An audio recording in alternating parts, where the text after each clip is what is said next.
जेड़े बच्चे पैसे लुट रहे उधर आ जाओ, बाकी तुम इतने खा दो। आओ जी बट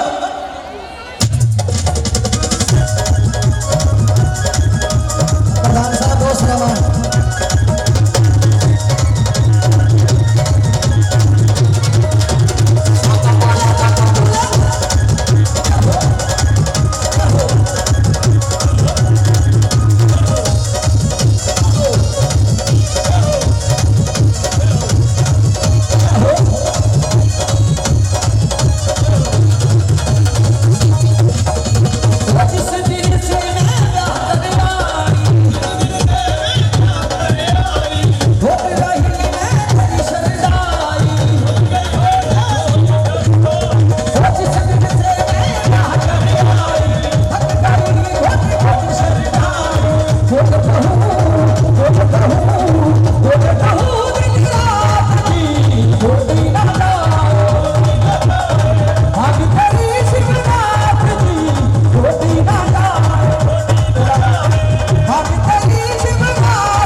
अद्धी अद्धी राती मेरा कुंडा खड़कावे, मक्खन दे दे शोर मचावे।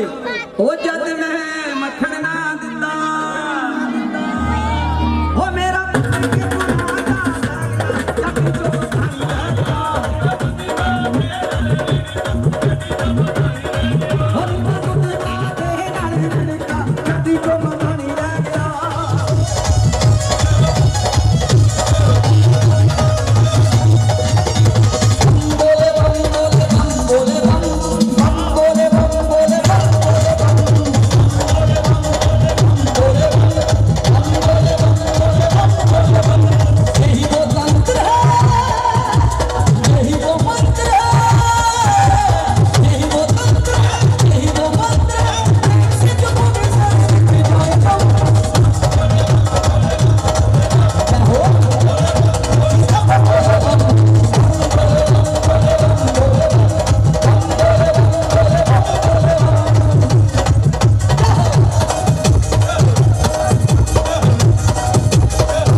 और चाह वाले वीरों को भेज की स्टेज पे मजीशना में चाह दे दो। ऐसा सुर में क्रोध बढ़ाया, कि देवता सबको डराया, सेना लेकर लड़ने आया, मारे दृष्टि डाली रण में कूद पड़ी माँ काली, रण में कूद पड़ी माँ काली।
और शिवराज जी 15 मिनट रोक रहा है जरा, 15 मिनट रोक।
ਬਹਿ ਜਾਓ ਬੜੇ ਆਰਾਮ ਨਾਲ ਬਹਿ ਜਾਓ ਬੈਠ ਜਾਓ ਕੁਛ ਨਹੀਂ ਹੋਇਆ ਮਾਂ ਕਾਲਕਾ ਦਾ ਸਰੂਪ ਹੈ ਕੋਈ ਨਹੀਂ ਬਹਿ ਜਾਓ ਇੱਕ ਜਾਂਦੀ ਗੜਵੀ ਚੱਕ ਲਿਓ ਜਿੱਥੋਂ ਜੀ ਬਹਿ ਜਾਓ ਸਾਰੇ ਬਹਿ ਜਾਓ ਪਲੀਜ਼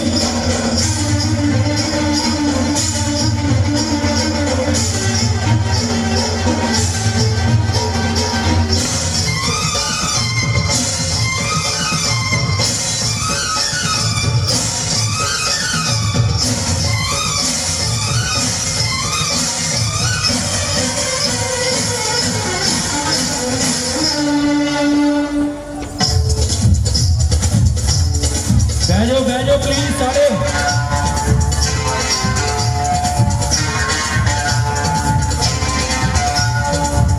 जान का छिट्टा दे दे कोई नहीं बह जाओ सारे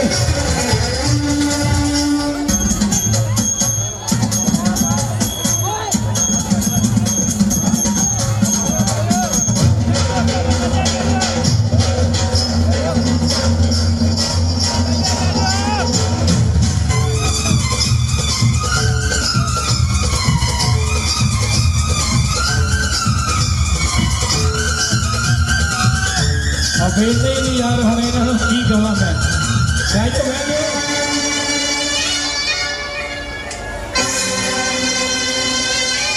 और दे दे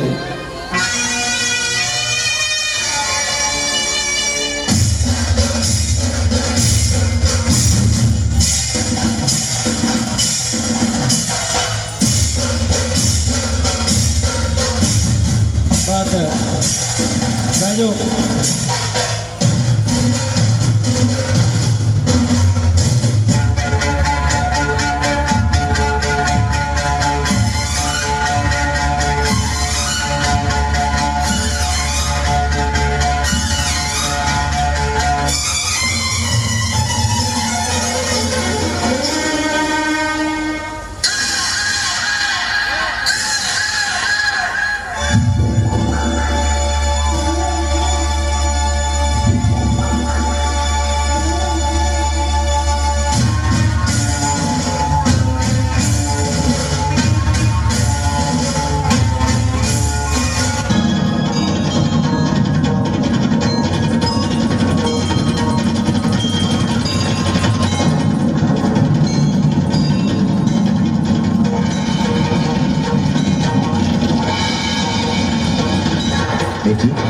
इस तरह काली मां का क्रोध बढ़ता गया यहाँ तक कि इनके रौद्र को शांत करने के लिए जब देवगढ़ भी निराश हो गए तो भगवान शिव जी स्वयं काली मां के चरणों के नीचे आ गए।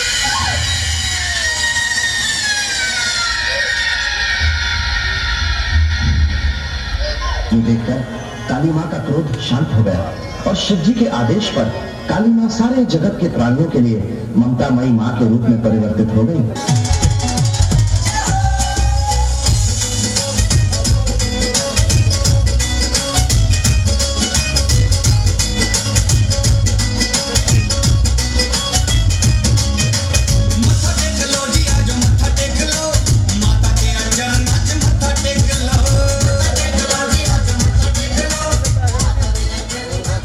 बस यार बह जाओ इत्थे टेक लो मत्था तुहाडा कबूल हो जाना बह के उत्थे टेक लो।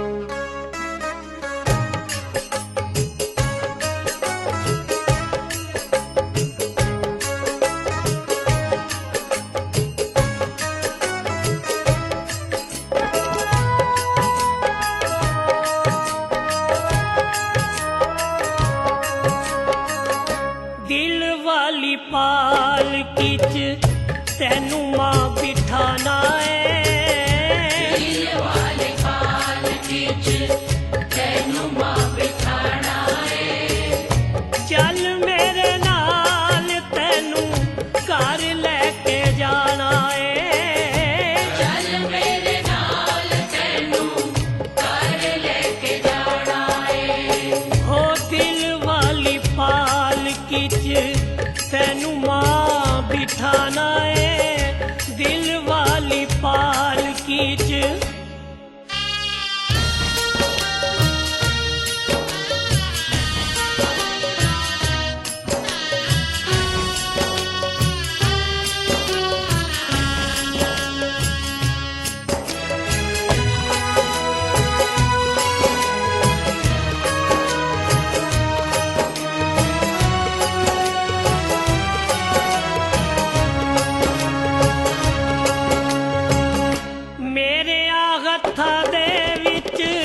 खाली मां लकीरां ने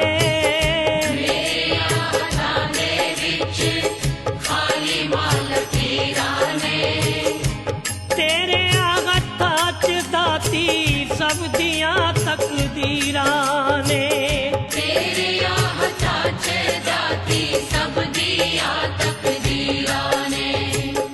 सुत्तिया नसीबां नूं वी अज मैं जगाना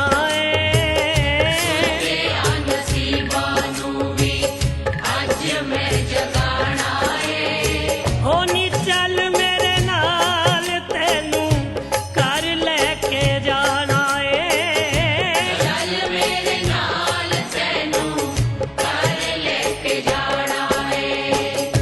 दिल वाली पालकी च तैनू मां बिठाना दिल वाली पालकी च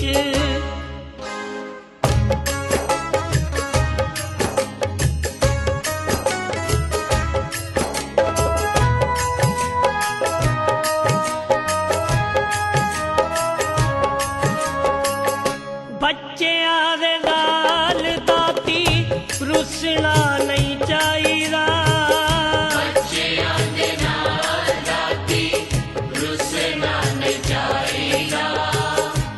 अपने प्यारिआं नूं लारा नहीं ओ लाईदा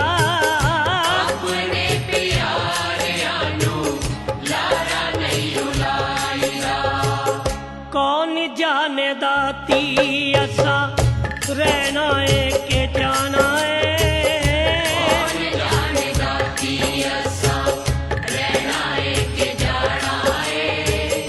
चल मेरे नाल तैनू कर लेके जाना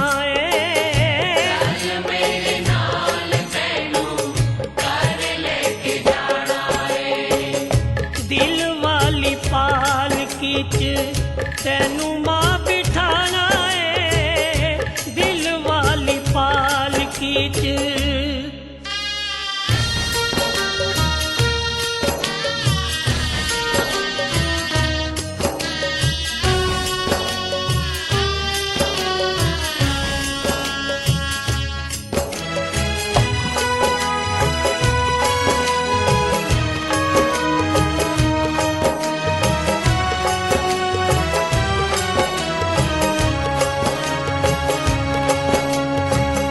जन्मा दे प्यासे मेरे नैन मां दीदार दे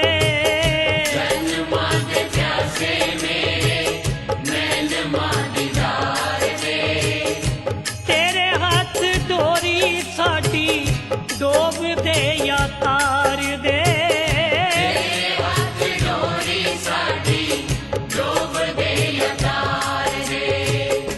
दिल वाला हाल असा तैनू ही सुनाना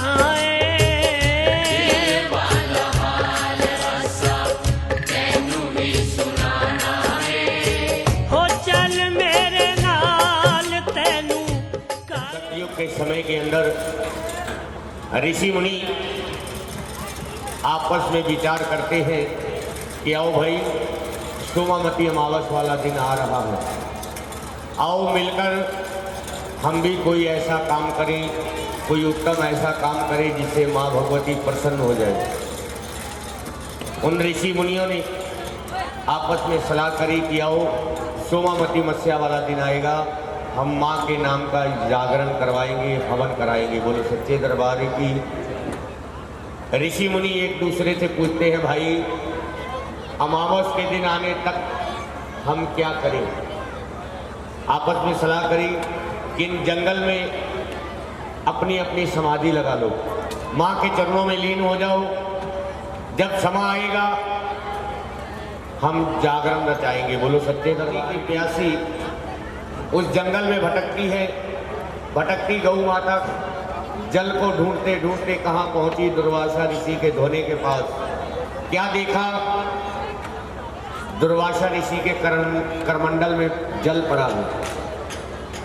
जल को देखकर उस गौ माता ने अपना मुख उस जल के करमंडल के अंदर डाल दिया। बोलो सच्चे दरबार की।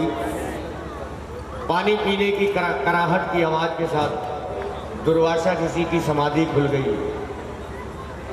धुने में से चिमटा निकाला, उस गौ माता को सुस्केर दिया, डरा दिया।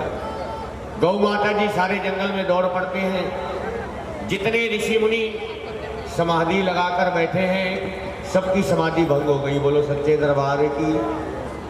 एकत्रित हो गए ऋषि मुनि, पूछते हैं किस गौ को किसने मारा।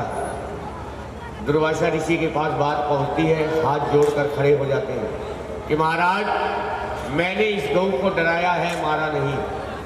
कहने लगे भले मानस, इन्हीं गौओं का दूध पीकर इन्हीं जंगलों में तप करते हैं, माँ के नाम का भजन करते हैं।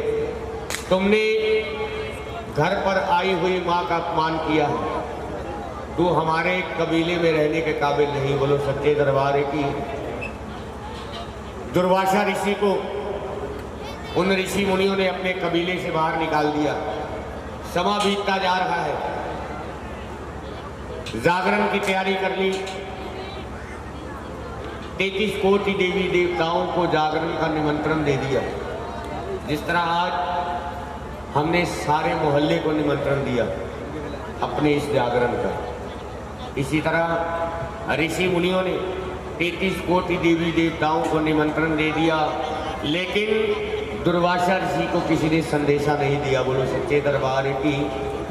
मन में बदले की भावना, किन ऋषि मुनियों ने मेरा अपमान किया, मन में बदले की भावना। योग अभ्यास जानता है ऋषि, देह को बदलना जानता है, देह को पलटी मारी, एक पंछी का रूप धारण कर लिया। बोलो सच्चे दरबार की। चील का रूप धारण कर लिया, आकाश में उड़ता चला आ रहा है। चील की इतनी निगाह तेज कि आसमान में लगी होती है, नीचे चलती चींटी भी नजर आती है। बोलो सच्चे दरबार की। बोलो सच्चे दरबार की। जयकारे की आवाज आनी बंद हो गई, उड़ता चला आ रहा है। जमीन पर निगाह पहुंची, क्या देखा? एक काला खनिहर नाग जमीन पर लौट रहा है। बोलो सच्चे दरबार की। मन में विचार किया, क्यों ना इस सर्प को मारकर अपने पंजों में उठा लूं। जहां ऋषि मुनि प्रसाद तैयार कर रहे होंगे उस प्रसाद के अंदर गिरा दूंगा। माँ की जोत को भोग लगेगा, प्रसाद तकसीम होगा।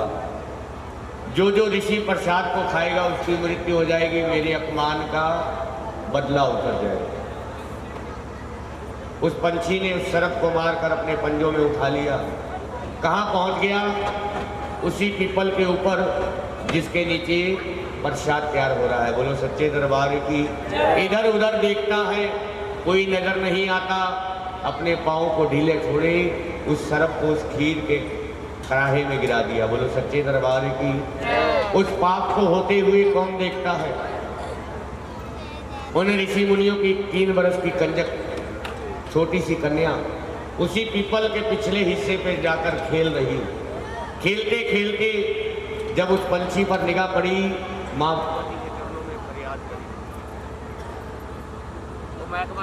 छिपकली का रूप दे दिया। बोलो सच्चे दरबार की।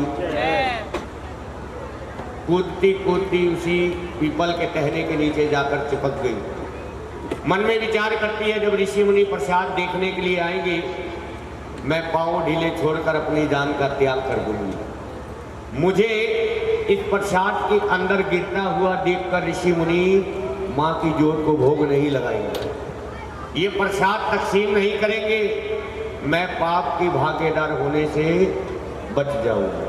बोलो सच्चे दरबार की। ऋषि मुनि प्रसाद देखने के लिए आए। उस छिपकली ने पांव ढीले छोड़े, उस खीर के कड़ाहे में छलांग लगा दी। बोलो सच्चे दरबार की। हाल दुहाई मच गई। उस छिपकली को श्राप दे दिया कि बना हुआ माँ के नाम का प्रसाद तूने भंग किया है, नीच वाला कर्म किया है, जा तेरा छोटे घराने में वास होगा। बोलो सच्चे दरबार की। कि तेरा पालन पोषण छोटे घर झूठी। जब उस गड्ढे में उस कड़ाहे को पलटा, क्या देखा? नीचे मरे हुए सर्प का करंग पड़ा है। बोलो सच्चे दरबार की। कहने लगे ये तो कोई माँ की भगतनी है, माँ की उपासना। श्राप के साथ साथ तुम्हें वरदान देते हैं, आपका जन्म राजे महाराजाओं के यहाँ होगा, पालन पोषण छोटे घराने में होगा। बड़ी बहन आपकी तारा रानी होगी, जिसके साथ जब वो संदूक पहुंचा, उस मंदिर के पुजारी सबसे पहले उस घाट के किनारे स्नान के लिए पहुंच गए। बोलो सच्चे दरबार की। स्नान कर पंडित जी नदी के अंदर कूदते हैं स्नान के लिए। संदूक को पकड़ना चाहते हैं पंडित जी, संदूक पीछे होता जाता है। बोलो सच्चे दरबार की। छोटे घराने का जात का नीच सफाई कर्मचारी नाम का कालू जब उस घाट के किनारे पहुंचा, नदी के अंदर छलांग लगा दी, पंडित जी को बाहर निकाला, संदूक निकाल दिया। संदूक खोला, कालू के घर कोई औलाद नहीं थी, उस कन्या को लेकर अपने घर पहुंच गया। बोलो सच्चे दरबार की। पलना शुरू हो गई, देखते ही देखते जवां हो गई रुक्मन। एक दिन की कन्या पलते पलते नाम रुक्मन रख दिया। जवां हो गई, माँ बाप को शादी का फिक्र पड़ गया। बोलो सच्चे दरबार की। लड़का ढूंढना शुरू कर दिया। लड़का ढूंढ लिया कहाँ? राजे हरिश्चंद्र के महलों की सफाई करने वाली एक बुजुर्ग औरत, जिसके पुत्र के साथ उस रुक्मन की शादी तय कर दी। बोलो सच्चे दरबार की। रुक्मन शगन व्यवहार हो गए, विदा होकर रुक्मन ससुराल पहुंच गई। बोलो सच्चे दरबार की। रुक्मन जब ससुराल पहुंची, क्या देखती है? जब पहले दिन मैं इस घर में आई थी तो माता जी के दर्शन हुए। 15 दिन बीत गए, सास माता जी के दर्शन नहीं हुए। बोलो सच्चे दरबार की। पूछती है पति से, कहने लगा माता जी राजे महाराजाओं के महलों की सफाई के लिए जाते हैं, भोर के समय जल्दी चले जाते हैं, रात्रि समय देर से आते हैं। रुक्मन के मन को लग गई बात, सारी रात बिस्तर पर लेटकर करवट लेके निकाल दी। बोलो सच्चे दरबार की। भोर समय हुआ, स्नान किया, स्वच्छ वस्त्र पहन लिए, झाड़ू टोकरा उठा लिया।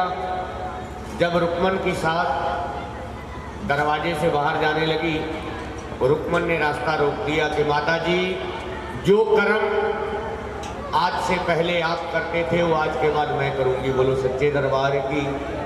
रुक्मन और रुक्मन की साथ भगवान शालिग्राम की मूर्ति लेकर रानी के महलों की तरफ चल दी। बोलो सच्चे दरबार की। जब रानी के महलों के पास पहुंची रुक्मन, मन से जय माता की आवाज लगी। बोलो सच्चे दरबार की। जब दिल से जय देवा की आवाज लगी, चौथी मंजिल पे खड़ी रानी तारा स्नान कर अपने गिले केशुओं को सुखा रही है। जब कानों में आवाज पहुंची, रुक्मन और रुक्मन की साथ को महलों के अंदर बुला लिया। देखते ही रुक्मन ने भगवान शालिग्राम की मूर्ति रानी को भेंट कर दी। बोलो साचे दरबार की। रानी तारा उस मूर्ति को देखकर हैरान हो जाती है, मन में विचार करती है कि इस मूर्ति की पूजा मेरा पिता राजा स्पष्ट करता है, ये छोटे घराने में कहाँ से आ गई। मन में विचार किया, अंतर ध्यान होकर देखा कि ये तो मेरी माँ जाई बहन है, जो मेरे पिता ने नदी में छोड़ दी थी। बहन वाला प्यार उत्पन्न हो गया मन में, लेकिन रुक्मन को बताया नहीं तू मेरी बहन है। बोलो सच्चे दरबार की।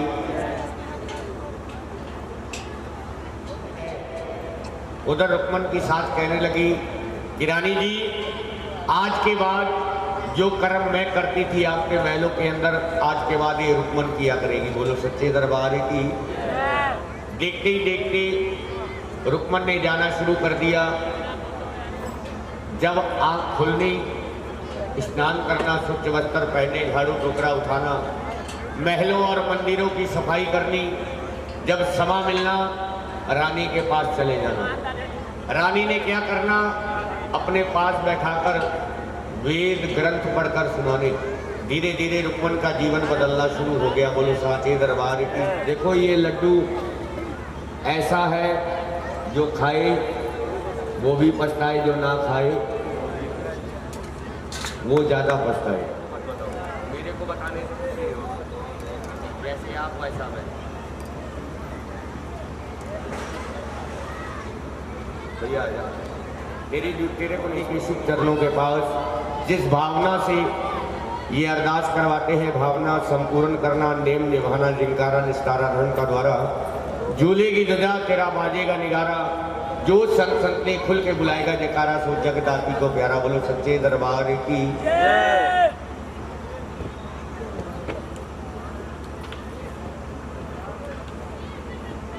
स्वाइए जल का करमंडल सारे पंडाल में आ रहा है। अगर किसी को अपने जीवन के अंदर कोई भी कमी लगती है, आज माँ के चरणों में हम मांग सकते हैं। इस करमंडल के अंदर पैसा डालकर, नोट है तो भाई जी के हाथ में दे दो, सिक्का है तो इसके अंदर डाल दो और माँ के चरणों में फरियाद करो। एक साल के अंदर जो भी जीवन में कमी है, माँ भगवती जरूर संपूर्ण करेगी। बोलो सच्चे दरबार की। करोड़ों भक्तों की, करोड़ों बच्चों की माँ है। सारा संसार तुझे माँ कहता है, मुझे एक बेटा दे दे माँ जो मुझे माँ कहे। बोलो सच्चे दरबार की। माँ के चरणों में फरियाद करी। एक साल के अंदर रुक्मन के आंगन में पुत्र बेटे की किलकियारी गूंजने लग गई। बोलो सच्चे दरबार की।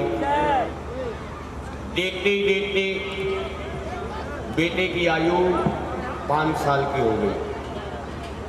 जो जागरण माना था, रुक्मन जागरण करवाना भूल गई। ये माँ जब देती है तो ढेरों के ढेर देती है। ये माँ जब देती है तो ढेरों के ढेर देती है। जब इंसान अपनी करनी से भटक जाए, ये तन की चमड़ी उधेड़ ले। हनुमान जी महाराज को कि लंगरवीर वही खाता खोल कर देखो। हम सब पढ़ाई के लिए पोथी किताब लगाते हैं। उसके दरबार में एक ऐसी किताब, ऐसी पोथी लगी है जिसके अंदर आपका एक एक पल लिखा जा रहा है। किस घड़ी, किस पल, किस समय आपने क्या किया, उस बही खाते पर लिखा जा रहा है। इसी तरह रुक्मन ने जब बेटा मांगा तो उस बही खाते पर लिखा गया। लंगरवीर महाराज जी ने जब बही खाता खोला, कहने लगा माँ, आपके दरबार में सभी ने अपनी अपनी मान्यता चढ़ा दी है। एक रुक्मन नाम की कन्या, जिसने आज से 5 साल पहले आपके दरबार में सोने का टका अरदास करवाकर एक बेटा मांगा था। बेटे की आयु भी आज 5 साल की हो गई, लेकिन उसने आपके नाम का जागरण माना था, जागरण नहीं दिया। माँ भगवती ने क्या खेल रचा दिया। पवन रूप होकर रुक्मन के घर पहुंच गई माँ भगवती। बोलो सच्चे दरबार की। जब घर पहुंची, माँ ने क्या खेल रचा दिया, रुक्मन के बेटे के शरीर पर जाकर अपना प्रवेश कर दिया। बोलो सच्चे दरबार की। छोटे छोटे लाल लाल दाने निकल आए, जिसको हम कहते हैं माई निकल गई, जानते हो। लेकिन उसका इलाज वैदों हकीमों के पास नहीं, किसी तांत्रिक के पास नहीं, किसी डॉक्टर के पास नहीं। उसका इलाज स्वयं आप करती है।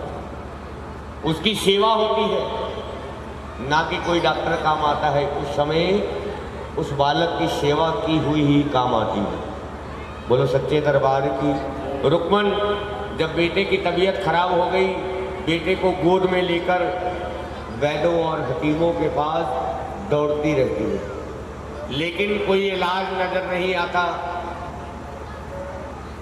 वापस पलटकर अपने घर पहुंच जाती है। बेटे को सीने से लगाकर रुक्मन सो रही है। आधी रात के पहर माँ भगवती ने क्या खेल रचा दिया। जिस मंदिर से अरदास कराकर रुक्मन ने बेटा मांगा, उस मंदिर के अंदर भगत जन माँ को याद करते हैं। एक भगत माँ के चरणों में खड़ा हो गया, उसने अपना शीश काटकर कटार के साथ माँ के चरणों में चढ़ा दिया। बोलो सच्चे दरबार की। 3 वर्ष की कंजक उस मंदिर के अंदर घूम रही है। उस कन्या ने क्या किया, उस भगत का शीश उठाया, धड़ के साथ जोड़ दिया, जल का छींटा देकर उस भगत को दोबारा सर्जित कर दिया। बोलो सच्चे दरबार की। रुक्मन सपना देखती है अपने घर में लेटकर, लेकिन जब सपना संपूर्ण हुआ, जमीन पर पांव नहीं रुके, दौड़ते दौड़ते कहाँ पहुंच गई, उसी मंदिर के बाहर जहां का सपना देखा था। बोलो सच्चे दरबार की। जो सपने में देखा सारा नजारा रुक्मन सामने देख रही है। देखते ही देखते जब उस कन्या के ऊपर रुक्मन की निगाह पहुंची, मंदिर के अंदर चली गई, उस कन्या के चरणों में गिर गई कि मुझे बख्श दो भोली माँ, मुझसे ऐसा कौन सा गुनाह हो गया जिसकी सजा मेरे बेटे को मिल रही है। माँ भगवती ने रुक्मन को याद कराया कि रुक्मन, मेरे नाम का जो आपने जागरण माना है, मेरे नाम का जागरण दे दो, आपका बेटा भी ठीक हो जाएगा, आपका जन्म भी देवताओं वाला हो जाएगा। बोलो सच्चे दरबार की। रुक्मन, उस 3 वर्ष की कंजक ने, माँ भगवती ने जब रुक्मन के साथ वचन किए, उस मंदिर से वो कंजक अदृश्य हो गई। बोलो सच्चे दरबार की। में दर्शन दिए हैं और माँ ने कहा है, घर पर जाकर मेरे नाम का जागरण दे दो, आपका बेटा ठीक हो जाएगा, आपका जन्म देवताओं वाला हो जाएगा। लेकिन रानी जी, जागरण की विधि मैं नहीं जानती। जागरण किसको कहते हैं, जागरण किस तरह किए जाते हैं, कि रुक्मन, जागरण की विधि तुम्हें मैं बताती हूँ। एक लाल रंग का परना ले लेना, उस परने को चारों तरफ से पूजना है। उस परने के 4 कोने होंगे, एक कोने में कुछ मीठा गुड़ बांध देना, दूसरे कोने में एक पान का पत्ता, लौंग, इलायची और पान सुपारी बांध देना, तीसरे कोने में हल्दी के साथ रंग कर कुछ धान बांध देना, चावल, और चौथे कोने में जितनी तेरी श्रद्धा हो रुक्मन, उतनी दक्षिणा बांध देना। ये दल परना तैयार हो जाएगा, माँ के आने का निमंत्रण तैयार हो जाएगा, तेरे घर पर जागरण करने का जरिया बन जाएगा। बोलो सच्चे दरबार की। रुक्मन ने रानी के कहे अनुसार दल परना तैयार कर दिया, सैन भगत के पास चली गई कि भगत जी, मेरे घर जागरण है, आपको मेरे घर जागरण पर आना पड़ेगा, ये निमंत्रण माँ के नाम का स्वीकार कीजिए। सैन भगत रानी रुक्मन से पूछता है कि रुक्मन, तू जात की कौन है, कौन से मोहल्ले में तेरा घर है। रुक्मन बताती है कि महाराज, मैं जात की नीच हूँ, छोटे घराने की हूँ, नीच के मोहल्ले मेरा घर है। रानी जी सैन भगत के पास गई दल परना लेकर, लेकिन सैन भगत जी ने मेरे घर जागरण करने से इनकार कर दिया। रानी तारा कहने लगी, ले रुक्मन, ये दल परना मुझे दे दे, सभी भक्तों को जाकर संदेशा दे दो जो मेरे साथ जागरण पर जाते हैं। सभी भक्तों को संदेशा दे दो कि रानी ने जागरण के दल परना स्वीकार किया और सभी ने जागरण में पहुंचना है। बोलो सच्चे दरबार की। हरिश्चंद्र वापस लौटा, सैन नाई के पास चला गया। सैन भगत का कर्म रानी के साथ जागरण पर जाना, राजे की सेव करनी और कोई बात पता लगनी और उसकी चुगली लगानी। राजा वापस पलटा, सैन भगत के पास पहुंच गया कि सैन भगत, मेरी दाढ़ी बड़ी हो गई। शिकार खेलने गया था, शिकार कोई हाथ नहीं आया। मन आज बहुत परेशान है। कोई ऐसी बात बताओ। और राजी रहे मेरा अपना, खुश रहे। गुरु सांची दरबार की राजा ने खींचकर चपेट लगा दी कि सैन भगत मेरा धर्म भ्रष्ट कर दिया।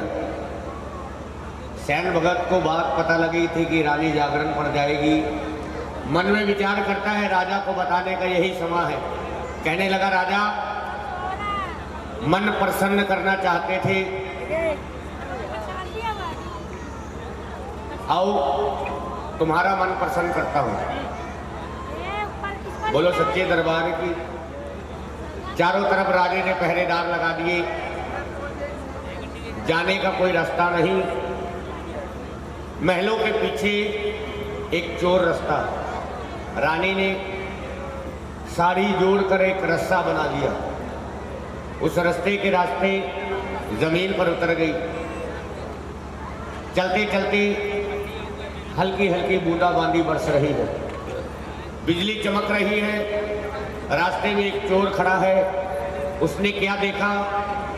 हीरे जवाहरातों से लादा हुआ बादल निकलता जा रहा है। हीरे जवाहरात से लदा हुआ बादल निकलकर जा रहा है। लूट लेता हूँ। लूटने की कोशिश की। रानी के पाँव की पजेब और साड़ी का पल्लू वही गिर गया। बोलो सच्चे दरबार की। रानी रुक्मन के घर पहुंच गई। रुक्मन के घर पहुंच गई। पीछे राजे की जांघ खुल गई।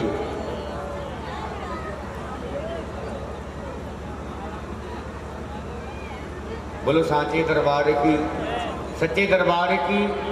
पीछे राजे की जांघ खुल गई। चारों तरफ देखता है, रानी तारा कहीं नजर नहीं आती। पहरेदारों को देखकर हैरान परेशान हो गया कि पहरेदार उसी तरह तैनात है। रानी किस रास्ते चली गई। जब महलों के पीछे जाकर देखा, साड़ी का करमंडल लटकते हुए, मन में विचार किया रानी इसी रास्ते से गई है। राजा भी जमीन पर उतर गया। चलते चलते रुक्मन के घर दरवाजे पर बाहर पहुंच गया। बोलो सच्चे दरबार की। जब बाहर दरवाजे पर पहुंचा, एक पहरेदार खड़ा है। राजा अंदर जाने लगा। उस पहरेदार ने रास्ता रोक दिया। कहने लगा, महाराज आप अंदर नहीं जा सकते।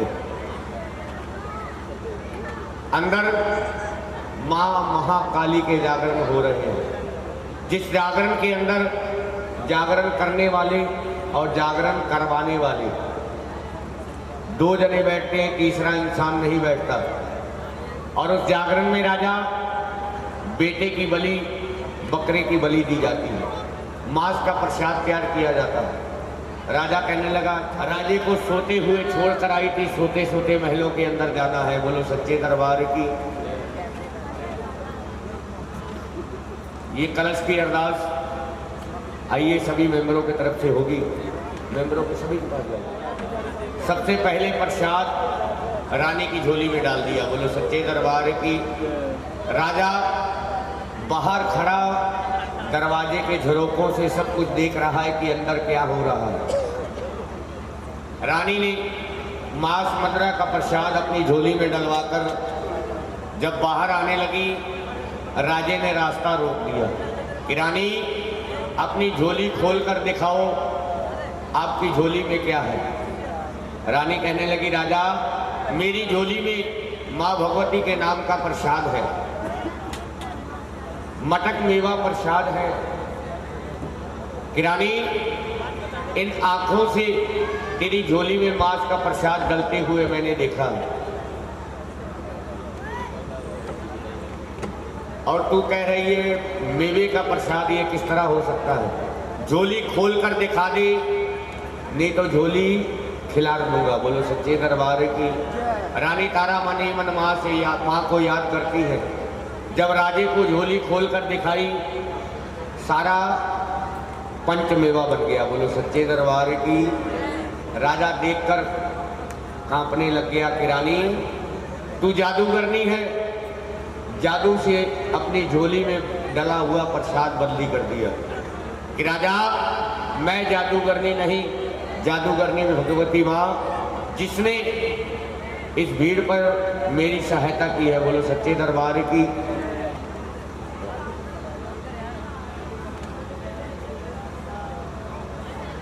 बोलो सच्चे दरबार की। कि राजा ये पंथ है मेरी माँ का। राजा कहने लगा रानी मैं भी देखना चाहता हूं तेरी माँ का पंथ क्या है। कि राजा मेरी माँ का पंथ तेज धार कटार है, जिसके ऊपर पांव रखोगे आपका पांव कट जाएगा। कि राजा ये पंथ बड़ा कठिन है। कि रानी अगर औरत होके तुम इस पंथ को अपना सकते हो, क्या मैं मर्द होकर नहीं अपना सकता। राजा और रानी अपने महलों के अंदर चले गए। बोलो सच्चे दरबार की। रानी कहने लगी राजा सबसे पहले चारों तरफ महलों के दरवाजे बंद कर दो। राजे ने चारों तरफ दरवाजे बंद करवा दिए। माँ की ज्योत का प्रकाश कर दिया। भजन कीर्तन होना शुरू हो गया।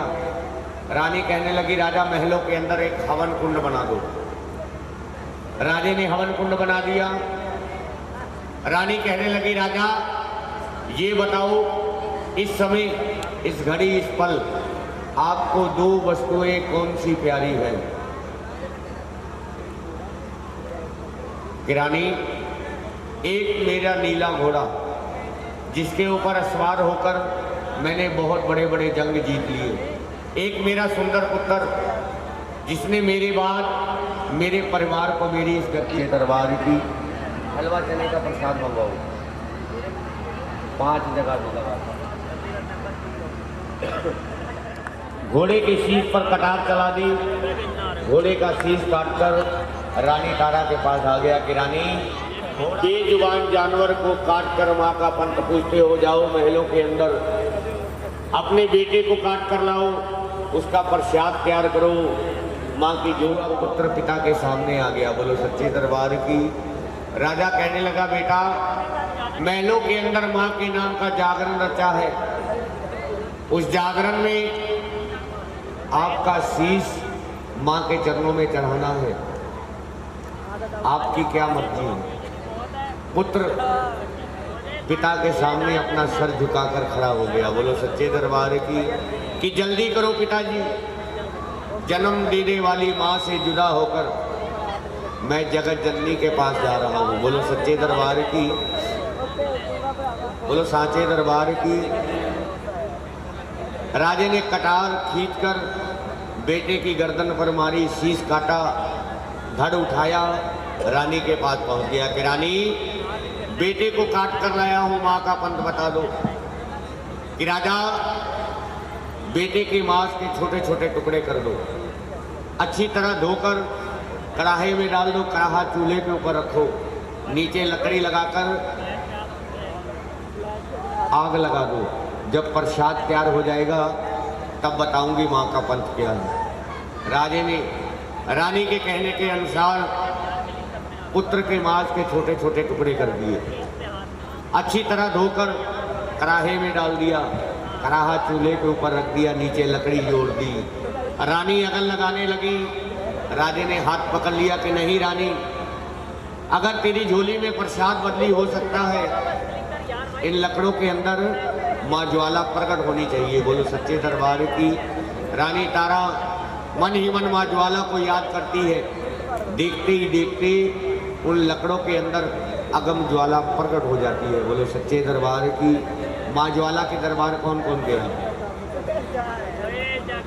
सभी को पता होगा। बिन बाती बिन तेल दिन भर रात वहाँ माँ की पावन ज्योत जलती है। वही पावन माँ ज्वाला जी की ज्योत उस चूल्हे की लकड़ों में जाकर प्रकट हो गई। बोलो सच्चे दरबार की। रानी कहने लगी राजा कढ़ाई पर से ढक्कन उठाओ, बेटे का मांस बिल्कुल तैयार है। राजा कहने लगा रानी लकड़ों में आग नहीं लगी, प्रसाद से भाप नहीं निकली, तू कह रही है प्रसाद तैयार हो गया, किस तरह हो सकता है? कि राजा ये अगम ज्वाला माँ है, तेरी आंखों पर अज्ञान का पर्दा पड़ गया, तुझे माँ नजर नहीं आ रही, मैं माँ के दर्शन कर रही हूँ। बोलो सच्चे दरबार की। रानी के कहे अनुसार राजे ने जब कराहे पर से ढक्कन उठाया, पुत्र का मांस उबाले खा रहा है। बोलो सच्चे दरबार की। राजा कहने लगा, रानी प्रसाद बिल्कुल तैयार है कि राजा इस प्रसाद की 5 ढेरी लगा दो। राजे को क्रोध आ गया कि रानी, एक तू और एक मैं, 2 जने महलों के अंदर दिखाई देते हैं, तीसरा इंसान ढूंढने से नहीं मिलता, ये 5 ढेरी क्या करेगी? रानी कहने लगी, राजा अगर माँ का पंथ देखना है, जिस तरह कहती हूँ उसी तरह करो। राजे ने पुत्र के मांस की 5 ढेरी लगा दी। रानी कहने लगी, राजा पहली ढेरी प्रसाद की माँ की जोत को भोग लगा दो। राजे ने पहली ढेरी उठाई, माँ की जोत को भोग लगा दिया। जब बेटे का मांस माँ की जोत को भोग लगाने लगा, प्रसाद मेवे का प्रसाद बन गया। बोलो सच्चे दरबार की।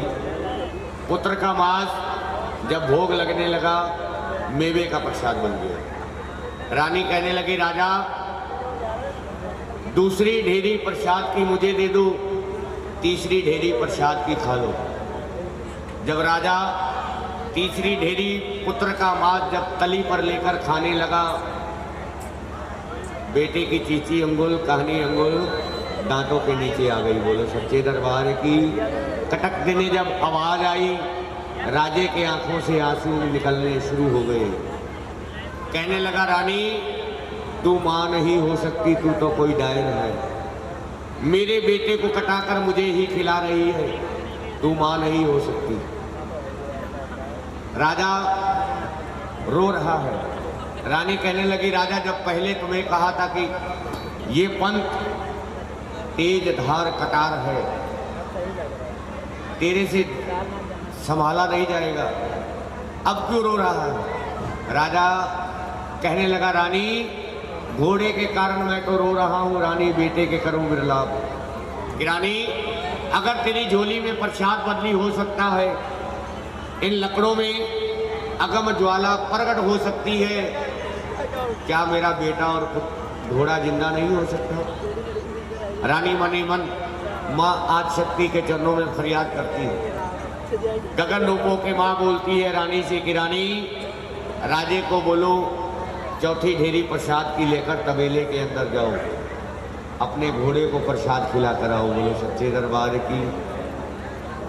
राजा पुत्र का मांस लेकर जब तबेले में चला गया, क्या देखता है, जिस घोड़े को काट कर राजे ने हवन में हूती डाली, वो घोड़ा तबेले में तैनात खड़ा है। बोलो सच्चे दरबार की।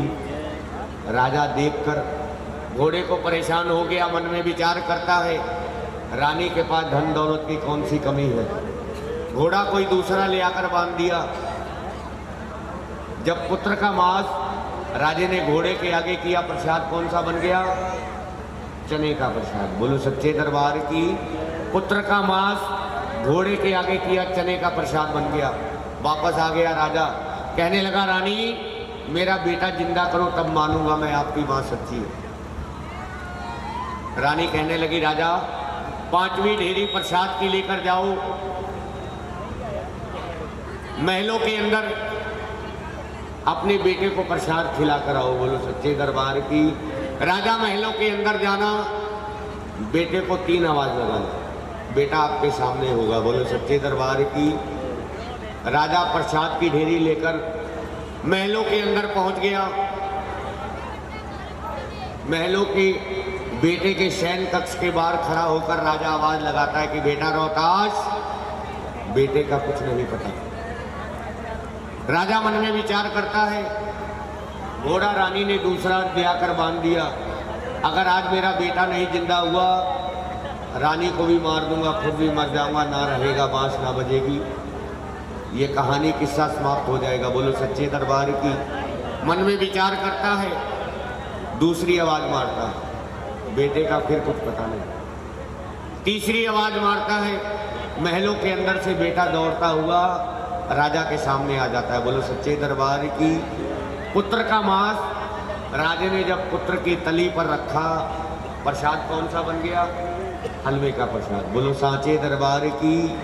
प्राचीन काल समय से जो भी इंसान माँ भगवती के दरबार में जाता है, 9 पीठों में कहीं भी जाता है, वहाँ हलवे और चने का भोग लगता है। बोलो सच्चे दरबार की।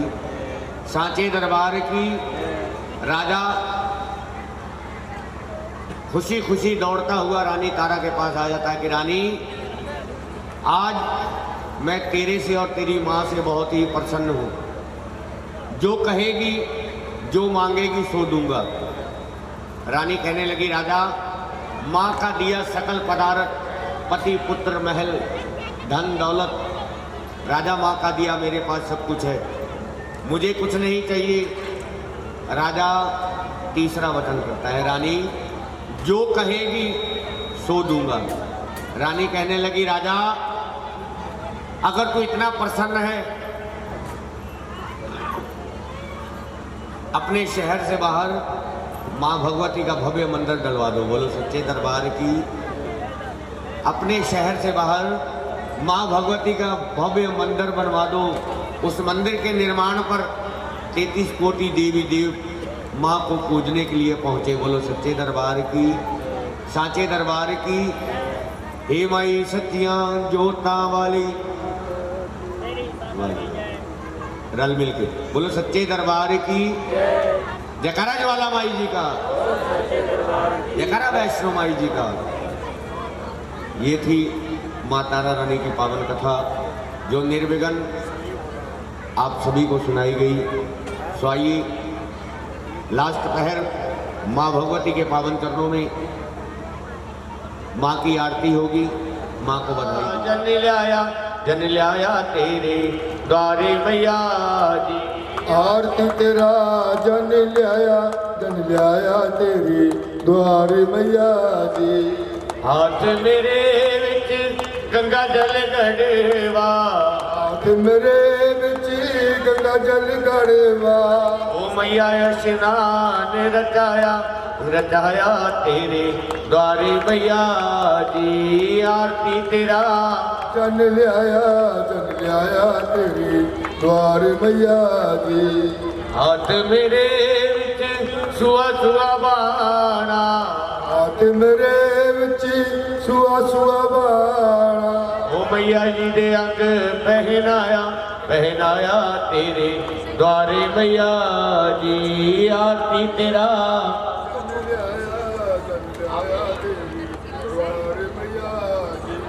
हाथ मेरे विच चंदन चौकी, हाथ मेरे विच चंदन चौकी। मैया जी दा आसन लाया लगाया तेरे द्वारे मैया जी। आरती तेरा जन लाया तेरी द्वारे मैया जी। हाथ मेरे विच फुल्ला वाली माला, हाथ मेरे विच फुल्लां वाली माला। ओ मैया जी दे गल पहनाया तेरे द्वारे मैया जी। आरती तेरा जन लाया तेरी द्वारे मैया जी।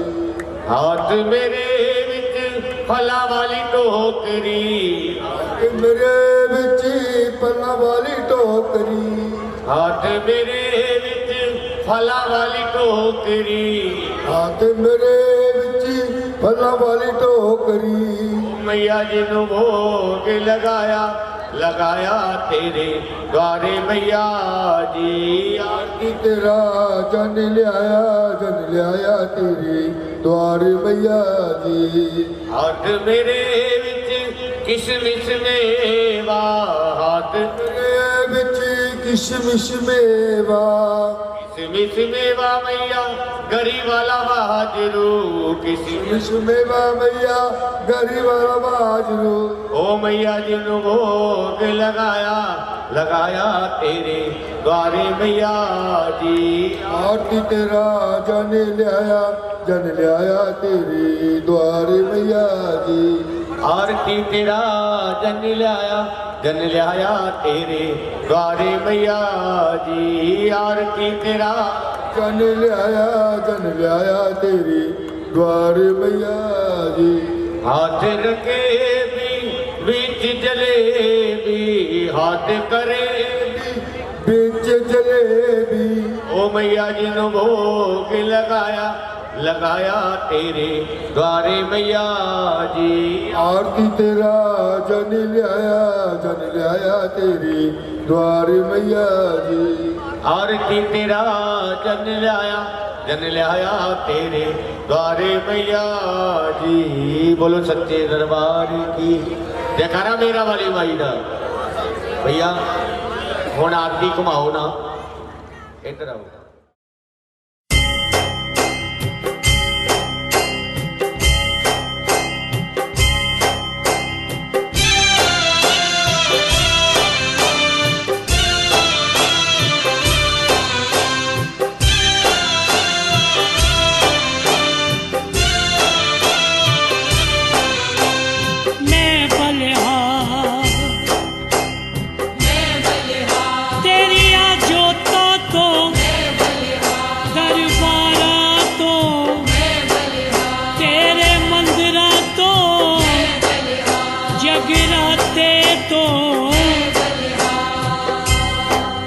जगराते वाली तेरी जय जयकार। जगराते वाली तेरी जय जयकार। नवराते वाली तेरी जय जयकार। नवराते वाली तेरी जय जयकार। तेरी लीला कोई न जाने, तेरी महिमा परंपार। जगराते वाली तेरी जय जयकार। नवराते वाली तेरी जय जयकार। जय बलिहार तेरी जोता तो, जय बलिहार दरबारा तो, जय बलिहार तेरे मंदिरा तो, जय बलिहार जगराते तो, जय बलिहार।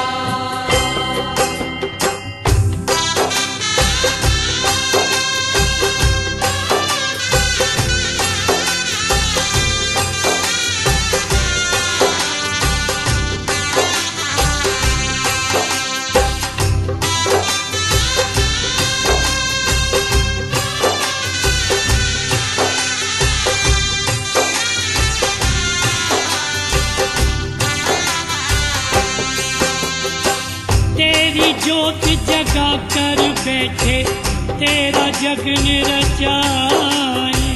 तेरा जग रचाए, तेरा जग रचाए। भक्त गुणी जन मिलकर सारे तेरी भेंटे गाए। तेरी भेंटे गाए, तेरी भेंटे गाए। कृपा कर दे हे जगदम्बे, विनती तुमसे बारंबार। जगराते वाली तेरी जय जयकार। नवराते वाली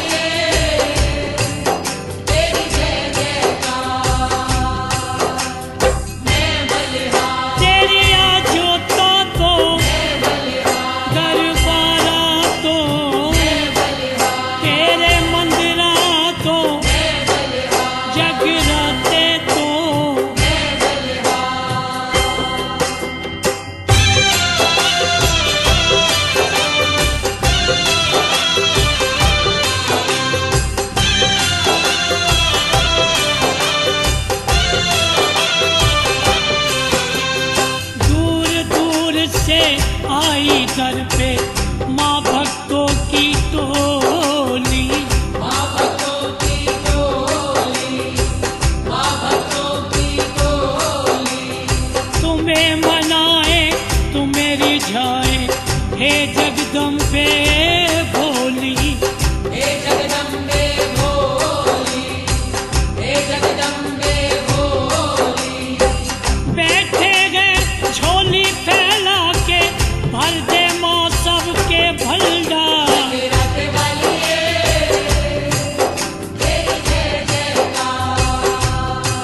बच्चे दाती, तू है सबकी माता।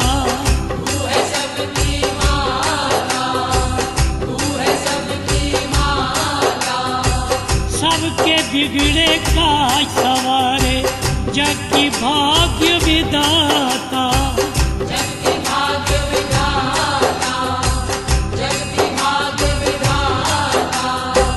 चल चल को भी तारो मैया, तू है जग की खेवनहार।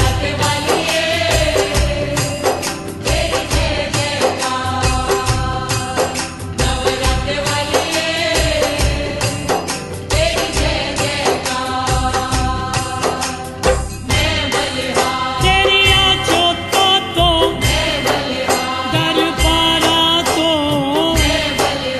तेरे मंदिरा तो जगराते तो